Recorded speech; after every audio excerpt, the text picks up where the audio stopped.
Let's bring in Chris Kenny for his thoughts on what you heard there, Chris. Yeah, Kieran, I think the Prime Minister, Peter Dutton and Jacinta Nampijinpa-Price all gave good performances, all striking the right sort of tone. Politics is a confidence game, and Anthony Albanese was showing a bit of humility and accepting the outcome of the referendum and talking about protecting reconciliation in this country.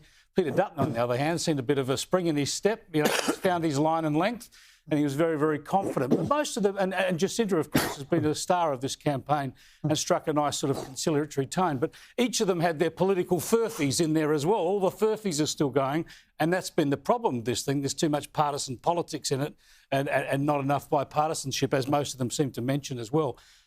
I think one of the big bits of spin we're all getting now, maybe it's more in hope than anything else, is that reconciliation's still on track. Reconciliation is off the rails tonight.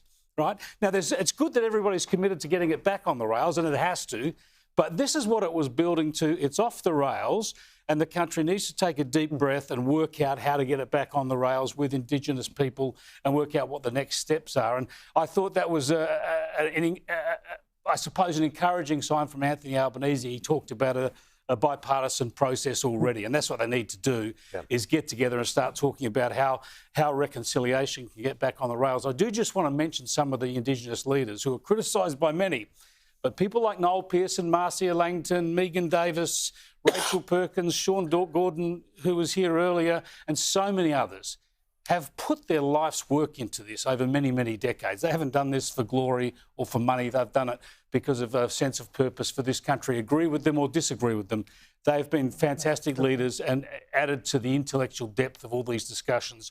And they will be really hurting tonight. I've had messages from some of them, are gutted, others saying, we gave it our best shot, no tears. But we've got to remember those leaders, as well as all Indigenous people in this country, who will be tempted to see this as a repudiation of their aspirations by their fellow Australians. And just let me finish. I want to mention another fact that, the Uluru Statement is still there. It's one page, 440 words. It's got a backing of so many Indigenous groups and people around the country. It talks about treaty, truth and voice. At least 2 states are legislating voices. At least 2 states are negotiating treaties.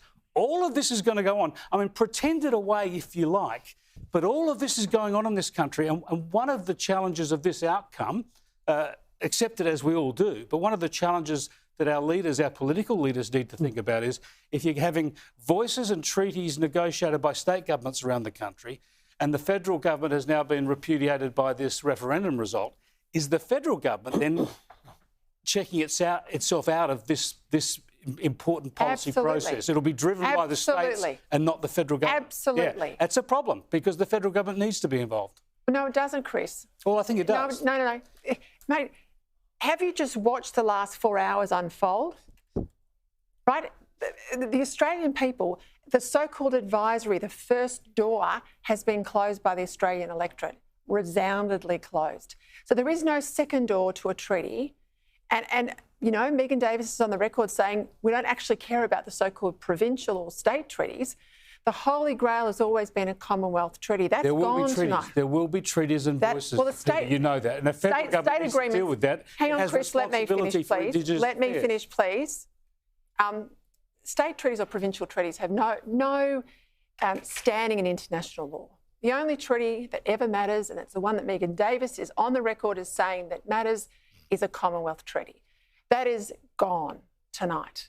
Now, I'm not going to say if it was ever up, but these issues it was always up.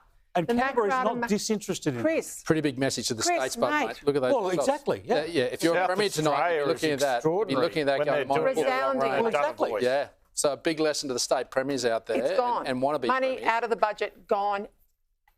What Jacinta is saying, I think, has to be underscored. New leadership, a new way forward, a partnership based on outcomes. The symbolism and the grievance politics has got to be put behind us.